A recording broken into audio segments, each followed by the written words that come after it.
मरचू जंगल से लकड़ियां काटकर बाजार में बेचने गया, लेकिन उसे लकड़ियों के अच्छे दाम नहीं मिले। इस पर मरचू ने कहा, अरे भैया, इतने कम पैसे? इन पैसों में तो 2 वक्त का खाना भी नहीं मिलेगा। आप मुझे बहुत ही कम पैसे देते हैं। मैं इतनी मेहनत से लकड़ियां काट कर आता हूँ, लेकिन उनके पैसे मुझे बहुत कम मिलते हैं। भैया, तुम्हारी लकड़ियां होती ही इतनी कमजोर हैं कि मैं इससे ज्यादा पैसे नहीं दे सकता। तुम्हारी लकड़ियों के बस इतने ही पैसे बनते हैं। अरे भैया, कुछ ज्यादा कर दो ना। वो क्या है ना कि इन पैसों का तो कुछ भी नहीं आता। मैं अपनी जिंदगी कैसे गुजारूंगा? भैया, तुम जाकर अच्छी लकड़ियां लाओ, तभी इन लकड़ियों का अच्छा दाम मिल पाएगा, वरना इन लकड़ियों का तो यही दाम है। ये सुनकर मरचू बहुत ज्यादा परेशान हो गया और पैसे लेकर किराने की दुकान से सामान खरीदकर घर आ गया।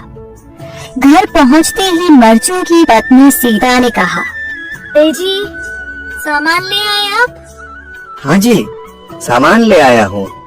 सीता के चेहरे पर खुशी छा जाती है, लेकिन जब उसने सामान देखा, जी, इसमें तो बहुत थोड़ा सामान है। हाँ सीता, मुझे पता है कि यह सामान बहुत थोड़ा है, लेकिन मैं क्या करूँ?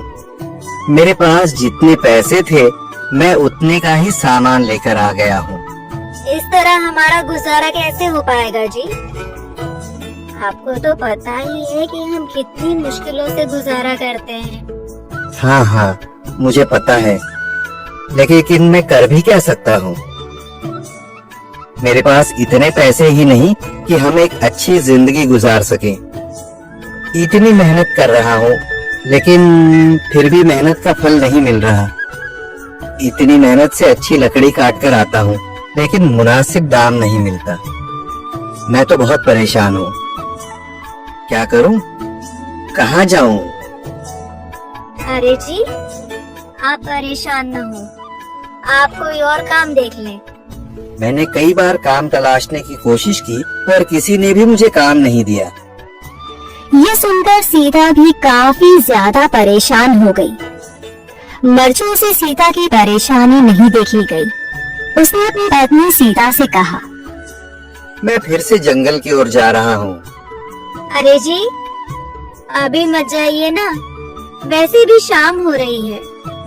आप कल चले जाइएगा, अभी मत जाइए। ठीक है, अगर तुम रोक रही हो तो मैं नहीं जाता। मैं कल चला जाऊंगा। इसके बाद मरचू गांव में घूमने के लिए चला गया। तभी उसे एक आदमी मिला और उसने कहा, कहाँ जा रहे हो भैया? और सुनाओ, क्या हाल चाल है? जिंदगी कैसे गुजर रही है? अरे भैया, तुम्हें तो पता है कि लकड़ियां काटकर कैसे गुजारा होता है। हाँ भैया, तुम सही कह रहे हो। और आसपास के जंगलों में अच्छी लकड़ियां भी नहीं है। इसके लिए तो जंगल के अंदर जाना पड़ेगा। पर जंगल के अंदर तो काफी सारे जंगली जानवर होंगे। मुझे बहुत डर लगता है भैया, मैं जंगल में कैसे जाऊंगा? हाँ भैया, जंगली जानवर तो होंगे, लेकिन अच्छी लकड़ियां तो वहीं से ही मिलेंगी। ये सुनकर मरचू बहुत ज्यादा परेशान हो गया, लेकिन वह आदमी बिल्कुल ठीक कह रहा था।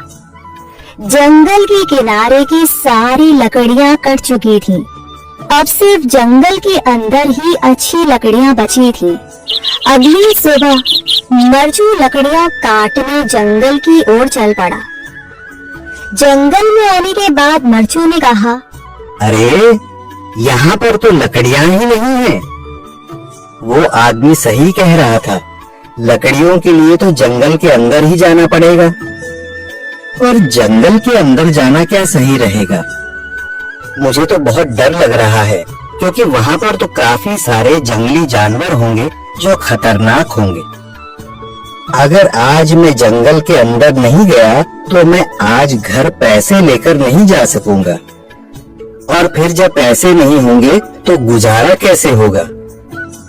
मरचू जंगल के बाहर खड़ा सोचता ही रहा और फिर उसने सोचा, अरे, यहाँ पर भी कोई मजबूत पेड़ दिखाई नहीं दे रहा जिससे मैं लकड़ियाँ काटकर घर ले जा सकूं। लगता है और अंदर जाना पड़ेगा। यही सोचकर मरचू जंगल के अंदर चला गया। अंदर जाने के बाद उसने इधर उधर पेड़ देखे, पर उसे कोई भी अच्छा पेड़ दिखाई नहीं दिया। यह सोचकर मरचू जंगल के और अंदर चला आया।